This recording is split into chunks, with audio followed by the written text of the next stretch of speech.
All right, welcome to the Young Turks. Cenk, Uygur, and Kasparian with you guys. I don't know if it's a lovely or unlovely Thursday afternoon, but as usual, of course, we have lots of news for you guys, and we're going to get started right away. We got a ton of news. Casper, go. Yes. All right. Well, I want to start off with an important update to the Breonna Taylor story, because this, if you aren't infuriated by the story already, this should infuriate you because it shows you just how little the cops care about human lives or even doing their jobs remotely right. So the Louisville Metro Police Department finally, after a lot of pressure, released the incident report involving the night that Breonna Taylor was shot and killed in her sleep by cops who entered her home with a no-knock warrant. It was a case of mistaken identity. They were looking for someone involved in some sort of drug crime, but they went into the wrong home. And the plainclothes officers then proceeded to, again, shoot and kill Breonna Taylor while she was sleeping. And the incident report is basically blank. It's not filled out. It has very little detail into what happened. In fact, there's a portion of it that lies about what happened. So let me give you the details of what we know so far. The police document states Taylor's name, a case number, and the time of date of the shooting, but leaves blank details already made public, including her date of birth. Also blank is the section for injuries, while the section for forced entry, this is where the lie comes in, is marked as a no, despite the use of a battering ram. Again, these are plainclothes cops who forced their way into this home and proceeded to open fire and shoot and kill an innocent person as she was sleeping. It lists her injuries as none. She's dead.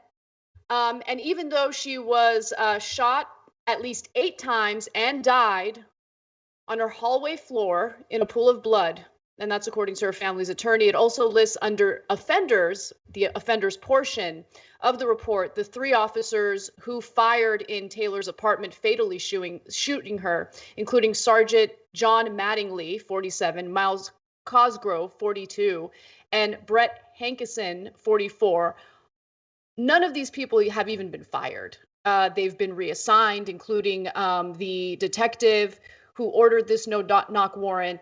They haven't been fired. They've been reassigned. They haven't faced any criminal charges. That's where we are when it comes to this horrific story.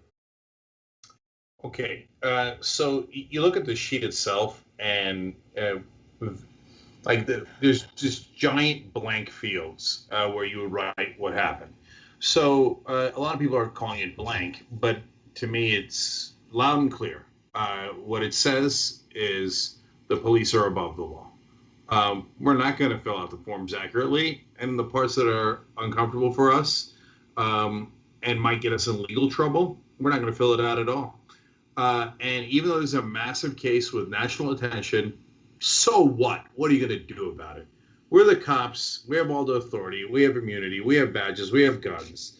This is not a mistaken identity like, oh, they went to the house next door, the apartment next door. No, the real guy was 10 miles away, and they had already gotten him. So there was just absolutely no need for it at all. Later, they make up something about how she might have been receiving illegal packages. That turns out not to be true. Why? Because you have to smear the victims. You have to, why? To cover your ass, right? And they've gotten away with it for so long. They do it in such brazen ways. And this filling or not filling it out is basically a way of spitting in your face and saying, yeah, what are you going to do about it? Okay, we run this country, and I don't care how much national press this has gotten. Yeah, they're not fired. Yeah, they're still getting paid. And by the way, you guys remember her boyfriend, their plain clothes, they busted into their home, had fired a warning shot, which is about as good as you can do, right, in terms of not being aggressive. And they charged them with attempted murder in the beginning. Why? Cops are always right. If they kill your girlfriend, well, then you're guilty. Have we mentioned they're African American? So I'm sure that has nothing to do with it at all for the millionth time in a row.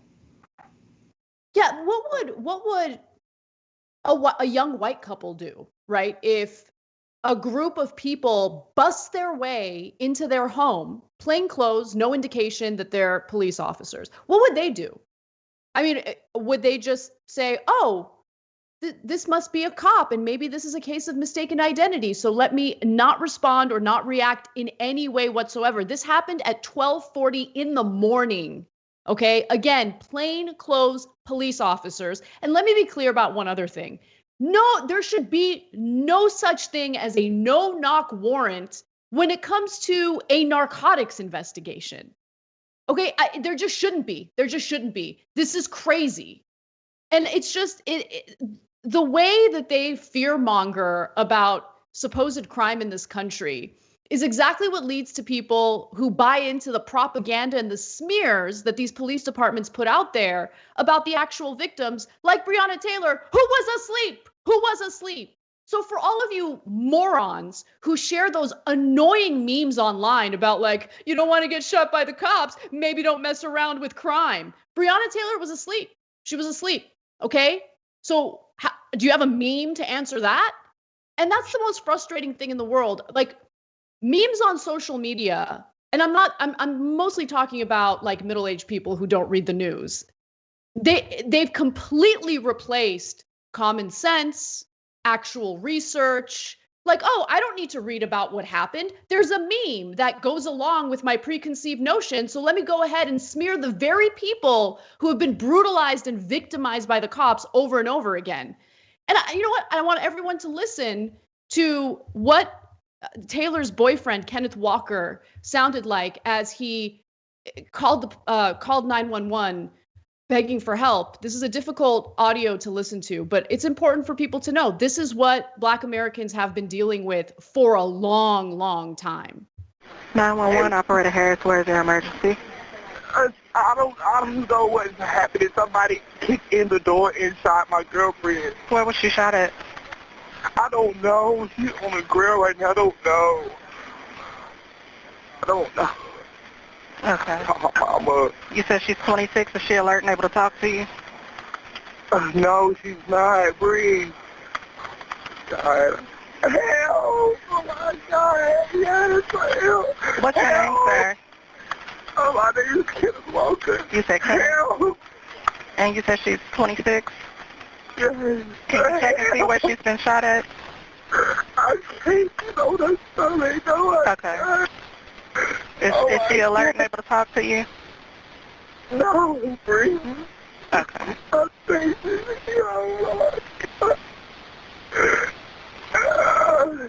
oh my God. Can you get her turned over on her back? I need for you to check her and see where she shot at. Oh my God. Oh my God. I gotta go, Mama. Okay. I gotta call you back. Kenneth? That were killing his girlfriend and shooting at him, and who would later lie and try to arrest him instead. So what are people supposed to do? So, Anna, to your point about things you see online from right-wingers, they say, oh, yeah, when you're in trouble, who are you going to call? Well, Kenneth Walker called the police, and it turns out it was the police who were shooting him. And so it's easy for you to say when the police have been protecting you. And if you're wealthy and white in this country, I get it. You're perplexed. It doesn't match your experience at all because cops are lovely to you. You see them at the bagel shop. They're so nice. They're there to protect you, etc.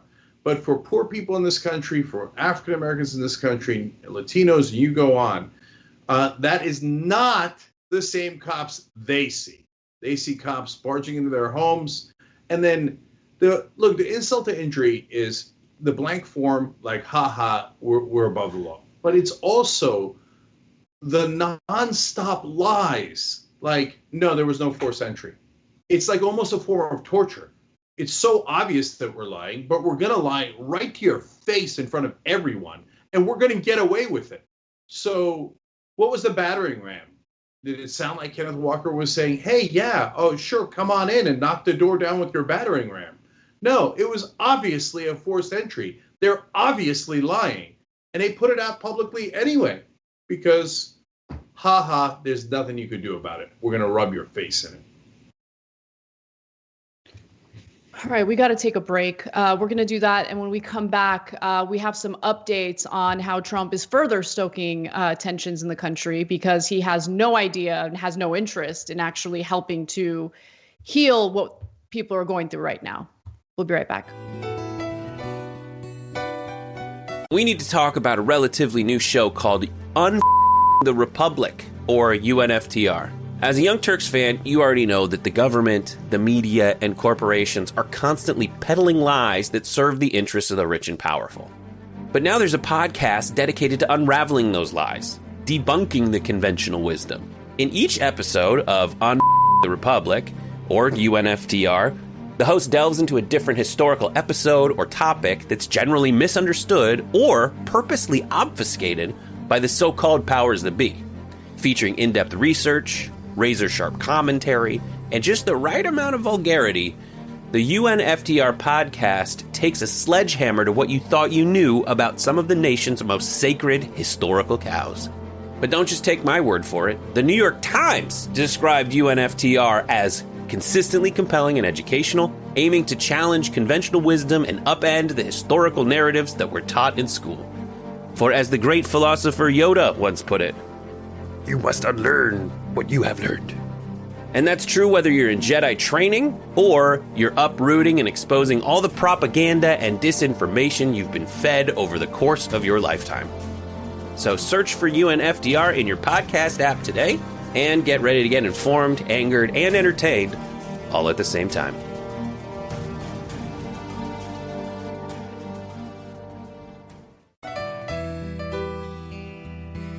Back in the Young Turks. So I'm going to go to the members section as usual. Smooth writes in, even responding to the who are you going to call is feeding into the framing. 95% aren't calling to get rid of the police. People want better policing and sweeping reforms. Who are you going to call? A policing unit that is well-trained, empathetic, and responsible. Don't feed the anti-reform framing. I actually totally agree with that. I want to talk more about that in some of the context of the stories we have today. Eclectic Miscellanea says, first there was driving while black, then running while black, now sleeping while black. There's something horribly wrong with the police in this country when you can be killed in your house in your sleep because of the color of your skin. Cray Cray Souffle says, welcome to living black in America. Trust me, it ain't like the Cosby Show. Grilled Hot Dog has a unique suggestion, Anna. This one is for you. Mm-hmm. He says, Anna, you need to give $1,000 so you'll be on Cenk's wall. Always be in his head. I mean, I don't need to give $1,000 to make that happen. I mean, when I debate him, I know I'm in his head, like for the rest of the day. So got him. Oh, sure. Okay. And he's referring to the donor wall that we have here. If you give $1,000 to tyt.com/go, you're literally in my room. Evan B., Alex Wolf, Mike Scott, Dennis Carocchio, Harishi. Oh, that's a good name. I know, there's a lot of good names. So I see you guys every single day, and I appreciate you every single day. You also get the press-on hoodie with the super cool TYT mic. If you give $127, we gift you the shirt version of that. And so thank you guys for making that happen. By the way, if you wanted to, you could also name it after someone else. That's what we did on our original donor wall, and we have all these wonderful members who put my son's name, my daughter's name, Jill Pike's name. Somebody put Istanbul, Turkey, because they are proud, okay? You can name it anything you want. You can name it after Anna if you want. All right, last thing, two on YouTube Super Chat. Franklin Shrubschleiser writes in, Anna and Cenk, you make this old fart stop and think. The old ways aren't going to do us well, so progressives, please save us from hell.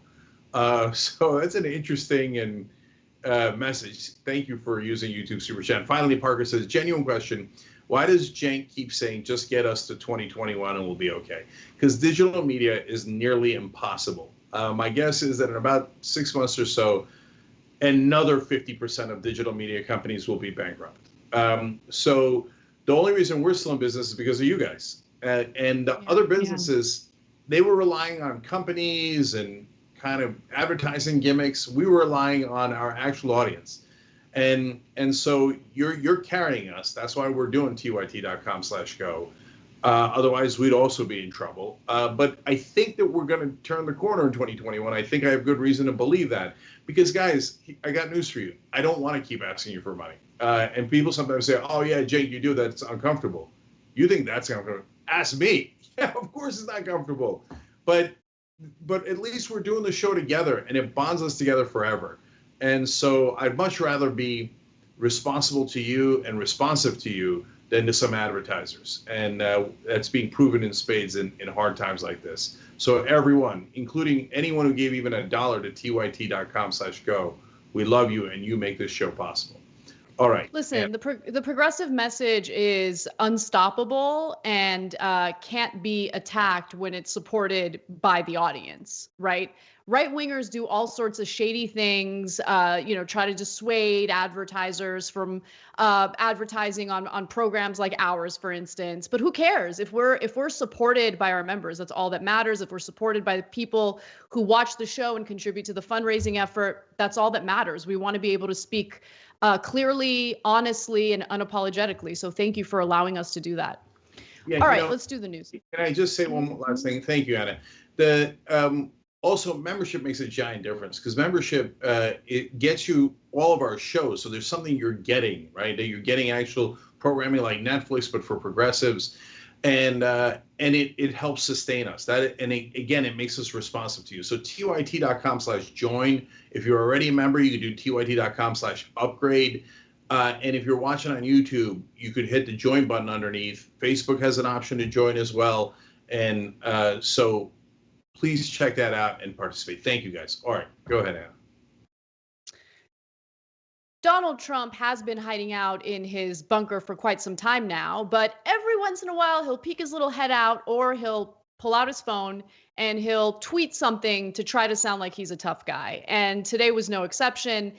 He decided to go after lawmakers in the state of Washington, where protests continue. In fact, protesters have managed to get cops in one specific precinct to vacate the premises. And I'll give you the details on that in just a second. Before I do so, I want to tell you what Trump is threatening to do. Radical left Governor Jay Inslee and the mayor of Seattle are being taunted and played at a level that our great country has never seen before. Again, this is Donald Trump, who's been hiding out in a bunker. Take back your city now. If you don't do it, I will. This is not a game. These ugly anarchists must be stooped immediately. Move fast. Now, Donald Trump is a laughingstock. He gets clowned on every single day because his cowardice is undeniable. And so the response from Governor Inslee goes as follows. He said, a man who is totally incapable of governing should stay out of Washington state's business, stoop tweeting, which, of course, he's calling out Trump's spelling error there. And then the mayor of Seattle, Jenny Durkan, says, make us all safe, go back to your bunker, #Black Lives Matter. Now, Trump has threatened to send the military to cities across the country where these protests continue. And obviously, there are huge issues with that. But let me just tell you what's going on in Seattle, because this is the kind of protesting, the type of movement that Trump is terrified about. So the demonstrators in Seattle had briefly taken over City Hall this week, calling for Mayor Jenny Durkan's resignation and the defunding of police. They also established the Capitol Hill Autonomous Zone in Seattle's Capitol Hill neighborhood after police agreed to leave the area. Facing a growing backlash over its dispersal tactics in the aftermath of George Floyd's death in Minneapolis, the Seattle Police Department this week offered a concession. Officers would abandon their precinct, board up the windows, and let the protesters have free reign inside. So, Cenk, what do you think happened? Did it turn into complete chaos, lawlessness, an unstoppable crime because the cops agreed to vacate that area? Well, I'll show you a video of what the scene looked like, and then we can comment on it. Can I guess? Once the cops left, there was total pandemonium, and people started ripping each other to shreds. Somebody got the conch. Another person was, thrown over a cliff or whatever happened. Names were called. And then all of the left-wingers started crying and pleading for the police to come back. That was probably their biggest in their mind, right? Is that what it turned out? Of course not. Let's show them the scene actually looked a lot like what white people enjoy during Coachella in California. Let's take a look. Go watch the night, motherfucker. We're all out here together, right? I'm sorry, ladies. I'm sorry I haven't Stop the fight. Start the fire, right? Listen, don't give up the fight. Listen, don't give up. Listen, don't give up. Listen, don't give up the fight. Start the fire, right? Listen, don't give up the fight.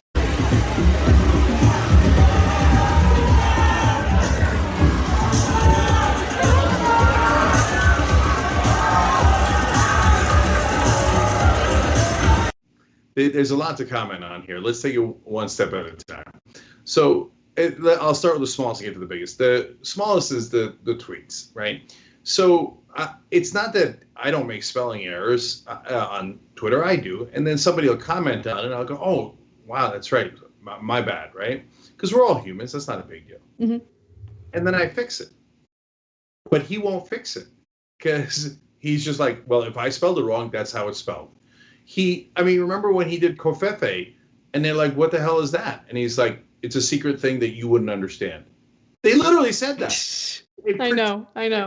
It was a real code word or something because the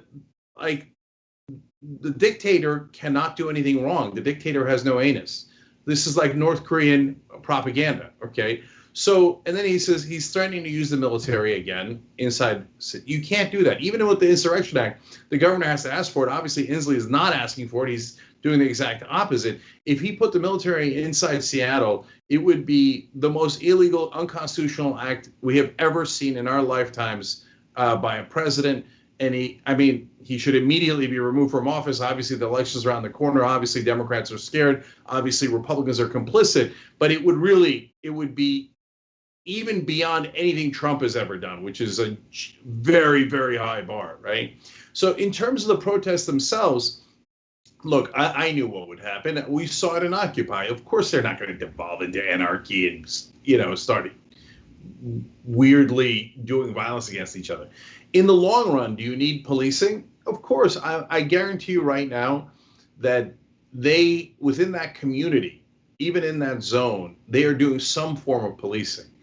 Somebody walking around to make sure that there's nobody coming in from the outside looking to cause trouble, because eventually, likely there will be outsiders who will come to cause trouble. You can tell they're outsiders because in the beginning, there's no trouble at all when it's actually the left-wing people who did this, right?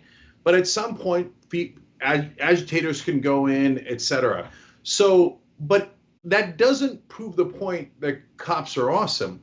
That proves the point that you can do policing better, that you could actually serve the community and set it up in a way that serves the community rather than occupies the community and thinks that the community is the enemy.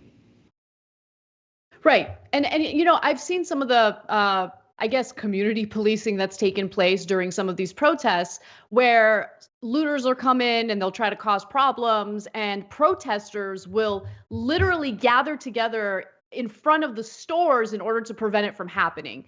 So the point of these protests, our audience already knows this. It's not about violence. It's not about looting. It's not about vandalism.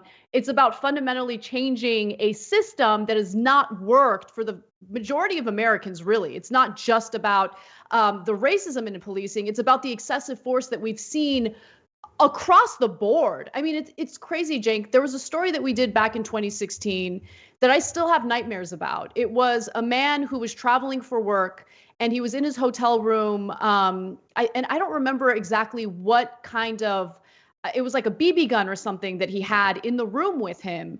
And someone calls the cops. Cops show up. The guy is crawling. He's on the floor in the hallway of the hotel, begging them, please don't shoot me, please don't shoot me, please. He has his hands in the air. He's doing everything he can to show that he's not a threat. They shot him anyway. It was just a horrific video to see. And he wasn't black. He was a white guy. Now, this disproportionately impacts black people. There's no question about it. But if we just turn the other way and pretend as if this is a small problem, we're ignoring the countless Americans who have innocent Americans who have lost their lives because of this ongoing violence. And so this is about changing the system. And don't let anyone convince you otherwise, right? The people who think that, oh, this is so terrible. They're so mean to cops and they're making blanket statements about cops.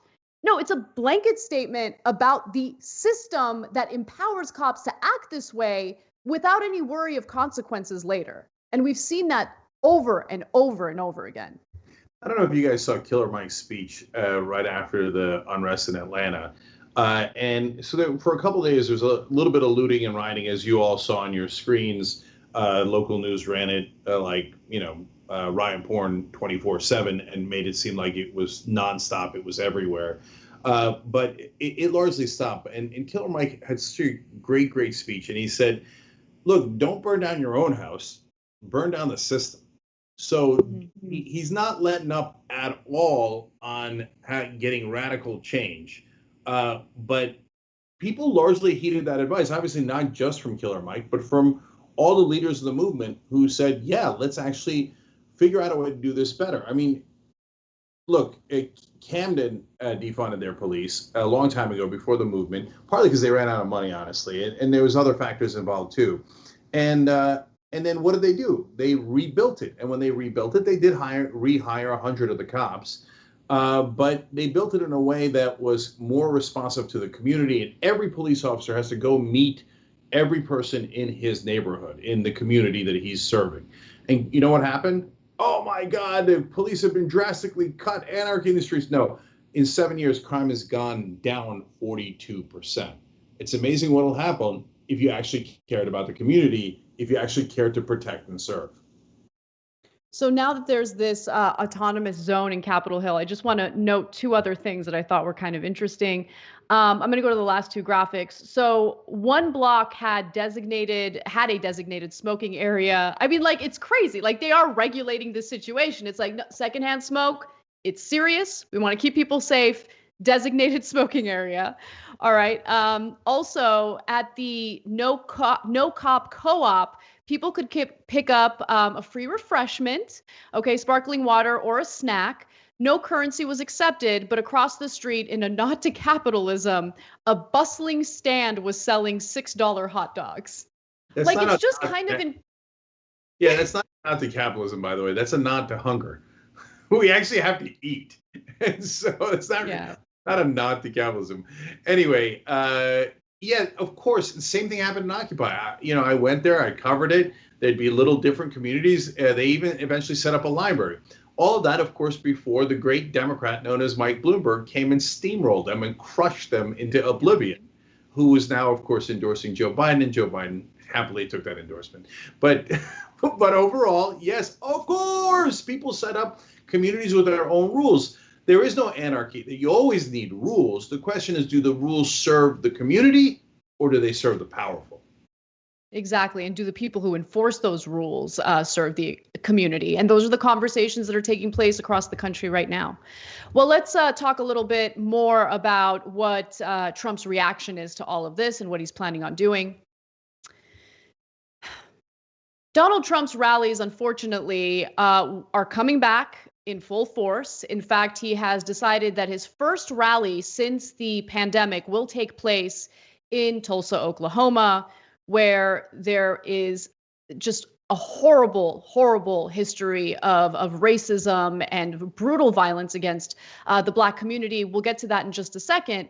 But here's what we know so far about this upcoming rally. Trump has largely remained silent, as we all know, on the issue of systemic racism and resistant to some of the changes proposed in the wake of the protests. Now, in 1921, Tulsa was the site of a massacre of hundreds of African Americans during racial unrest in the historic section of the city known as Black Wall Street. There were more than 200 Black-owned businesses that were completely destroyed in the area. And this took place again on June 1st, 1921. And I don't think it's any mistake that Trump has not only decided on that location for this rally, but he also decided on Juneteenth to be the day that this rally takes place. So Juneteenth is when the slaves were freed in America, and so we're going to celebrate that here at TYT as we did last year. We're going to do another special this year, but Donald Trump is not going to celebrate Juneteenth. He's going to the place where they killed hundreds of black folks, and this is very important, in a place that was known as Black Wall Street. In other words, they say, and then back then too, that was 1921, almost exactly 100 years ago. They say, oh no, America is a meritocracy, and if you work hard, you can get what you want, and if you don't have what you need, that's because you're a bum and you didn't work hard. Well, those folks worked really hard back then and actually became financially independent, and some even wealthy. So they went and murdered them. So now all those families, instead of having that wealth accumulate for the next 100 years, went back to being destitute, a lot of them orphans, and they ripped everything down. And now Donald Trump, on a day where we're supposed to be celebrating African-American independence, is going to, in essence, celebrate the murder of successful black people in this country. It's, even for Donald Trump, it's the most outrageously over-the-top thing I've ever seen. This is not a dog whistle; it's a bullhorn, and I think he's also making a political mistake. So a lot of Republican voters are subconsciously racist. So they have a sense of entitlement. This is my stuff, my country. I want to make America great again. I want my country back, and we see it over and over again. But they don't believe that they are racist. They think that racism is a bad thing. They're not racist. It's just everything is theirs and you shouldn't get anything, right? When you turn the dog whistle into a bullhorn, it takes away their plausible deniability. It makes it conscious racism. And I think that it makes even people who voted for him in 2016 uncomfortable supporting him now. He's going too over the top. And I'm not talking about the 28% that are sticking with him no matter what. We've talked about that number plenty of times before. Every poll shows that even when Donald Trump does the most outrageous things imaginable, 28% of the country will not move. It's not because they don't realize it's outrageous, but for them, that what we call an outrage is not the bug, it's the feature. So that 28% is immovable. But there's a giant difference between 28% and some number in the 40s that could win you a national election. And he's whittling that number down because he doesn't get it. He thinks that his voters are as overtly racist as he is. Going and doing this on Juneteenth in Tulsa it's just unreal. It's even if white folks don't understand it. I think we need to be real about his supporters, Cenk. Like, at this point in the game, we need to be real about his supporters. I'm not buying for a second that after everything that's happened in his term, that no, this is the moment where his overt racism is really going to persuade some of those supporters to no longer. No, they support him no matter what.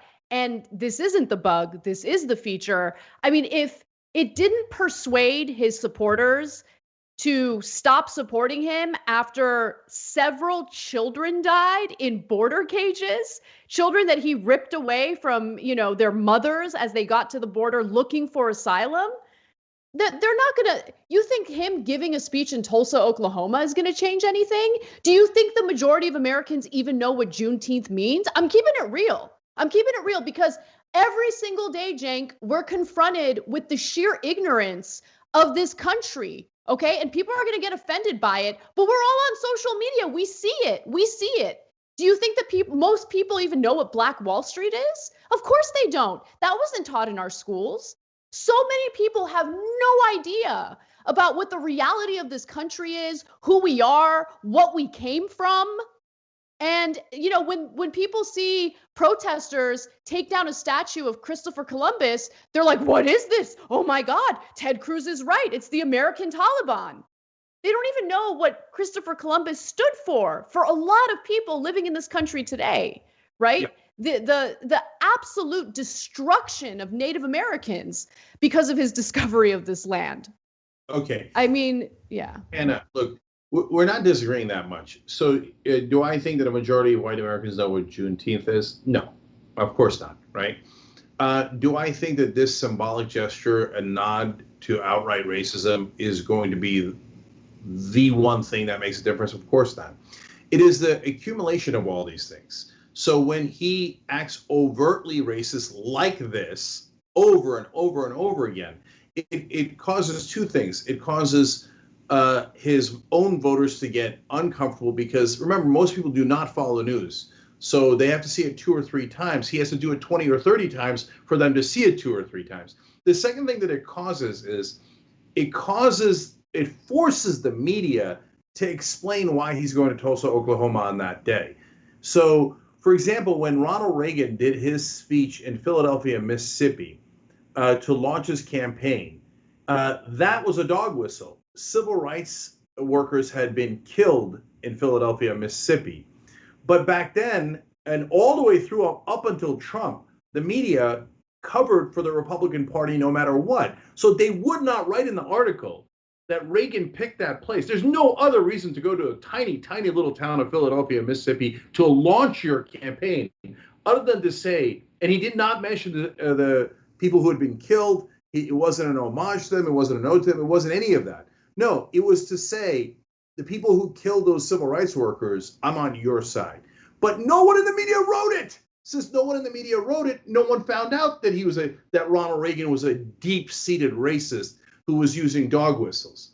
But in Trump's case, he makes it so over the top, you'd have to be absurdly negligent as a reporter not to write about Juneteenth and what happened in Tulsa, Oklahoma, and the murder of all those successful black folks in this country. So then every article then has to mention it, and then it gets through to some people. And we're trying to get between that 28% that like that stuff, we're never going to get them, and the 42% that oftentimes support Donald Trump. The difference between that 28 and 42 is the difference between winning and losing, and by the way, potentially a landslide. If he keeps going this way, he's going to lose over 40 states.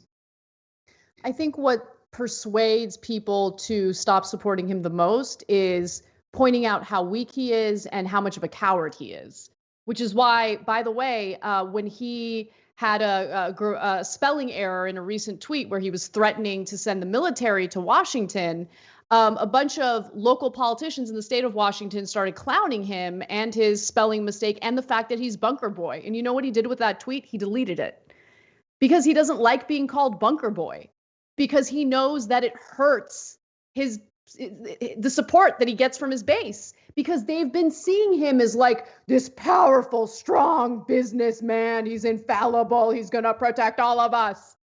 No, he's a coward. And it's sad and pathetic when people see him as anything other than that. No, all right. To be fair, he was going to go fight everybody by himself during those protests. But his bone spurs started acting up again. Oh, those bone spurs. Pesky bone spurs. Yeah. They really are. They flare up at the worst possible times. But luckily, he got himself composed enough to go inspect the bunker. Right. 2.5 times. All right. Well, we're going to take a break. When we come back, we'll give you Trump's reflections on that moment where he had the federal police viciously attack protesters. And then later in the show, we'll give you an incredibly important economic update that I think most of the media is ignoring. We'll be back. At TYT, we frequently talk about all the ways that big tech companies are taking control of our online lives, constantly monitoring us and storing and selling our data. But that doesn't mean we have to let them. It's possible to stay anonymous online and hide your data from the prying eyes of big tech. And one of the best ways is with ExpressVPN. ExpressVPN hides your IP address, making your active ID more difficult to trace and sell to advertisers. ExpressVPN also encrypts 100% of your network data to protect you from eavesdroppers and cyber criminals. And it's also easy to install. A single mouse click protects all your devices. But listen, guys, this is important. ExpressVPN is rated #1 by CNET and Wired Magazine. So take back control of your life online and secure your data with a top VPN solution available, ExpressVPN. And if you go to expressvpn.com/TYT, you can get 3 extra months for free with this exclusive link just for TYT fans. That's expressvpn.com/TYT. Check it out today. All right, back on the Young Turks, Cenk and Anna with you guys. Lots of you guys apparently in the autonomous zone in Seattle. Money, this is all from our member section, tyt.com/join to become a member. Money says, I was in the Chaz, that's the autonomous zone, about an hour ago. It's peaceful. Mion Groupie writes in, my own groupie writes in, I live in Seattle and Chaz is one of the most peaceful and inspiring things I've ever seen. We spent 2 weeks getting shot with rubber bullets, hit with tear gas, and our activists are getting arrested after the fact on false charges. A little girl was maced the first day of protest, and the person filming it was later arrested for, quote, assaulting a police officer. I believe that 1,000%. I do declare, which is an awesome handle, writes in, I was just at Chaz, felt like the morning after a music festival. Robert Slavens writes in, I finally joined because YouTube comments are so full of hate for you guys. I'm such a fan and I'm happy to support you. Thank you. Really appreciate it, Robert. tyt.com/join to become a member. Miss Jessica on YouTube says, you guys are priceless. Thanks for what you do. Carol says, Cenk, you're my favorite hand grenade. Okay. Isabel Amelia Thompson writes in, as a U.S. Army Ranger veteran, I'm personally ashamed as expletive deleted of #bunker bitch and every single service member, military and police that doesn't call this BS out. It's in our expletive deleted oath. There's so many more here and you guys are so wonderful. Thank you for using YouTube Super Chat. Thank you for going to tyt.com/go. Last one, real quick, as quickly as I can. The Randy General says, I'm curious, Anna and Cenk, would you like to live in a neighborhood where the police can't go? No problem. I will answer that question in the post game. So if you're a member, you also get the post game both live and anytime you want. Okay. So tyt.com/join for that. Fair enough question. Let's handle it there. Anna, what's next? All right. More and more individuals are coming out against Donald Trump publicly, especially when it comes to his decision to use brute force against peaceful protesters in Washington, D.C. Also, he could take his photo op in front of a church in D.C. Now, the latest official who's speaking out against this is Joint Chiefs of Staff Chairman General Mark Milley, who announced that he actually regrets participating in Trump's photo op where peaceful protesters were treated this way. This message was actually aired during the graduation for the National Defense University. Here he is, and here's what he had to say. As many of you saw, the result of the photograph of me at Lafayette Square last week, that sparked a national debate about the role of the military in civil society. I should not have been there. My presence in that moment and in that environment created a perception of the military involved in domestic politics. As a commissioned uniformed officer, it was a mistake that I have learned from, and I sincerely hope we all can learn from it. We who wear the cloth of our nation come from the people of our nation, and we must hold dear the principle of an apolitical military.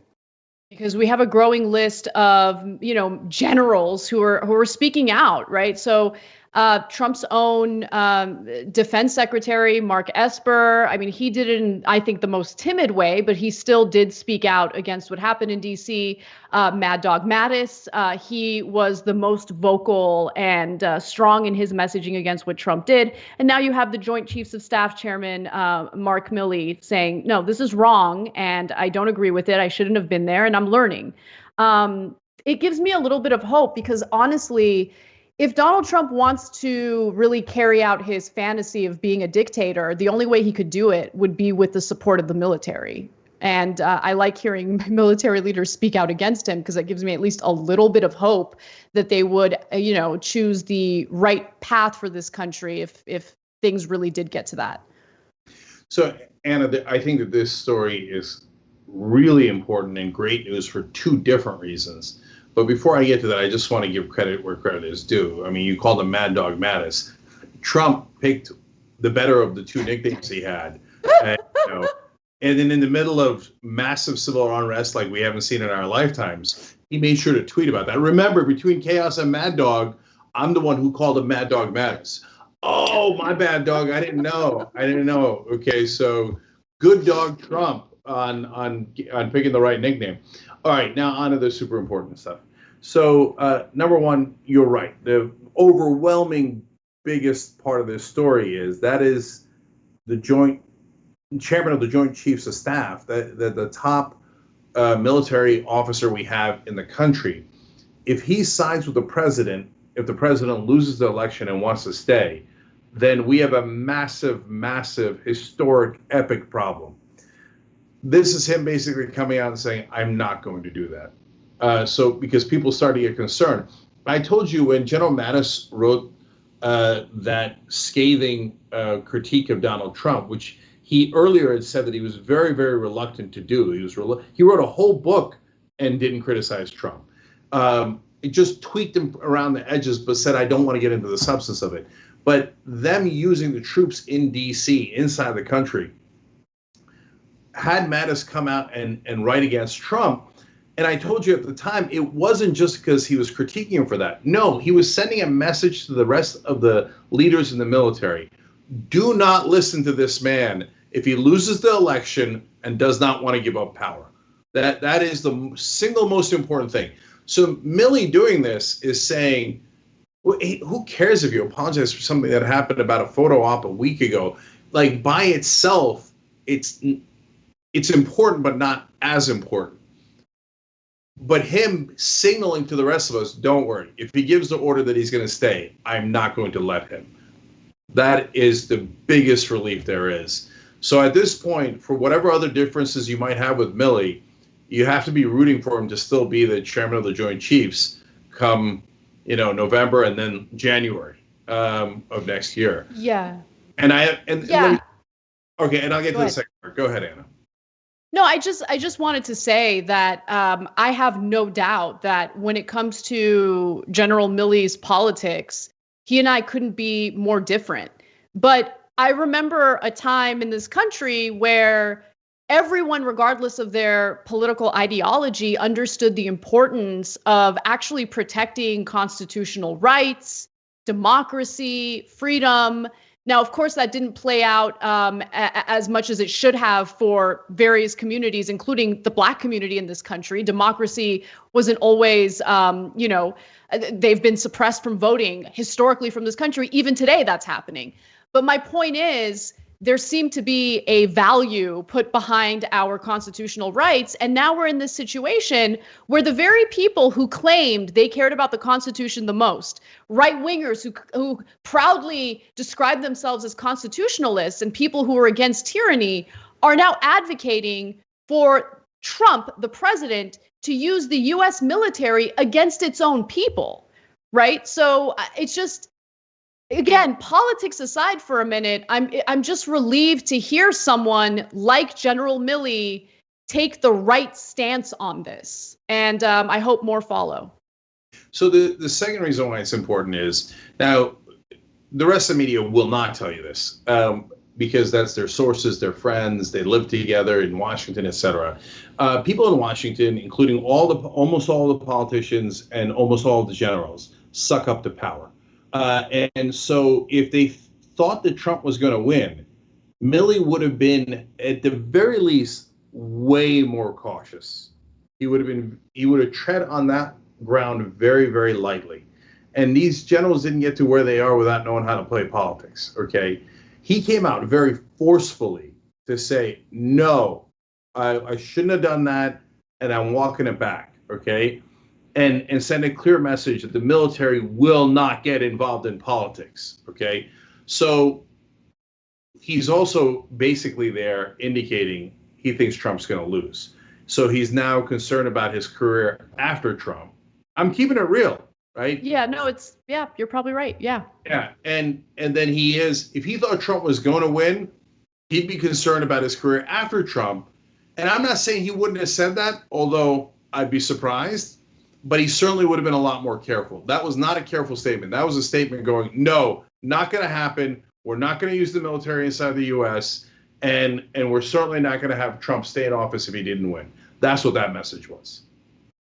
And what's incredible is, remember, Donald Trump needed the help of the military and federal law enforcement in order to viciously attack those protesters, peaceful protesters, and it was before curfew even hit, in order for him to just walk through and do his photo op. And what's incredible is that while he's been hiding in his bunker, he's tweeting this. He says, "Our great National Guard troops who took care of the area around the White House could hardly believe how easy it was.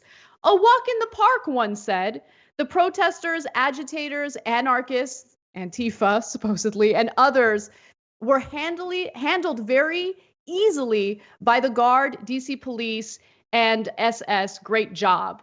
So, look, yeah, because there was a group of peaceful protesters who were unarmed and completely unsuspecting of what Trump was about to do.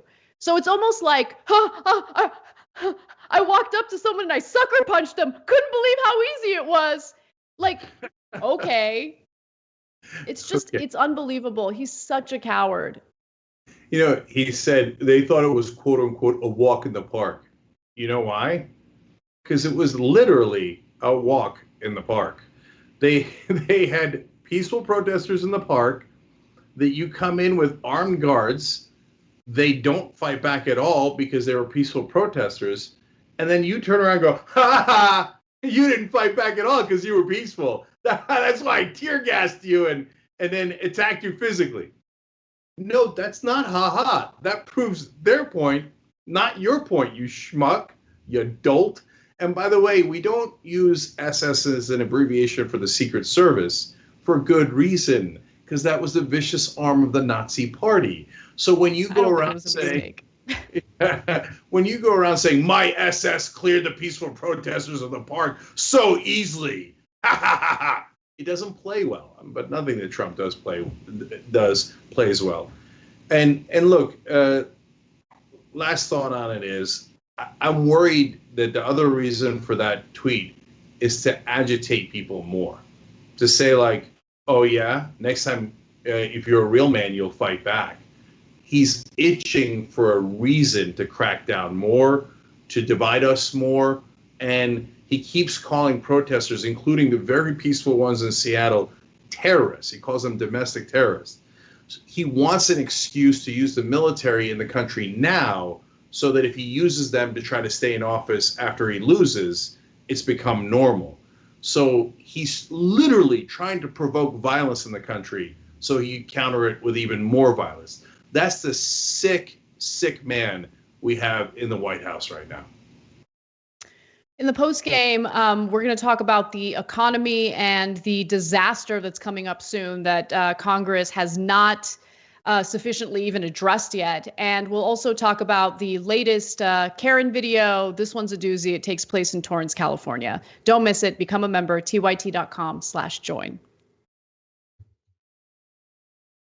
Thanks for listening to the full episode of the Young Turks. Support our work, listen ad-free, access members-only bonus content, and more by subscribing to Apple Podcasts at apple.co/TYT.